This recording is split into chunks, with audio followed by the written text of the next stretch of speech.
Price தி Lord. இன்னைக்கு என்னுடைய கிளைண்ட்டுக்கு அவங்களுடைய ப்ரேயர் மீட்டிங்க்காக அதாவது மேரேஜ்க்கு முந்தின நாள் ப்ரேயர் மீட்டிங் வைப்பாங்க. அந்த ப்ரேயர் மீட்டிங்க்கு அவங்கள ரெடி பண்ணுறதுக்காக என்னை கூப்பிட்டுருந்தாங்க. நானும் அவங்கள ரெடி பண்ணுறதுக்காக சீக்கிரமாக போயாச்சு.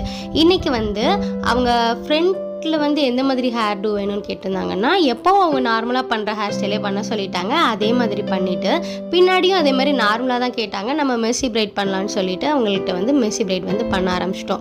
மெர்சி பிரைடே உல்ட்டா பண்ணி பண்ணணும் அப்படின்னா இன்னும் நல்லா மெர்சியாக பார்க்குறதுக்கு அழகாக இருக்கும். அதனால் அதே மாதிரி பண்ணலான்னு பண்ணோம். ஆனால் அது ரொம்ப டைம் எடுக்கும். ரொம்ப அன்றைக்கும் எங்களுக்கு டைம் எடுக்க தான் செஞ்சுது. ஏன்னா நார்மலாக நம்ம பேண்ட் போட்டு பண்ணுறது ரொம்ப சீக்கிரமாக நம்மளுக்கு முடிஞ்சிடும். ஆனால் இந்த மாதிரி உல்ட்டா பண்ணி பண்ணுறது ரொம்ப நம்மளுக்கு டைம் எடுக்கும். அன்றைக்கும் நான் எனக்கு அந்த ஹேர் டூக்கு ரொம்ப டைம் எடுத்துச்சு. இதெல்லாம் பண்ணதுக்கப்புறமா லாஸ்ட்டாக அவங்களுக்கு பூ நல்லா ஹேங் பண்ணி வைப்போம்ல, அந்த மாதிரி வச்சா நல்லாயிருக்கும். ஏன்னா ப்ரேயர் மீட்டிங்கில் அந்த ஹோம்லி லுக்கில் இருந்தால் இன்னும் அழகாக இருக்கும்னு சொல்லிட்டு நாங்கள் மல்லிப்பூ நிறைய தலையில் வச்சு விட்டுருந்தோம். லாஸ்ட்டாக ஃபைனல் அவங்களுடைய லுக் இந்த மாதிரி தான் இருந்தாங்க.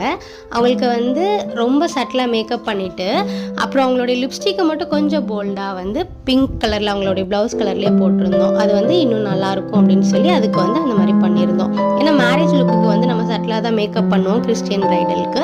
அதனால் இதுக்கு கொஞ்சம் நல்லா போல்டாக பண்ணியாச்சு.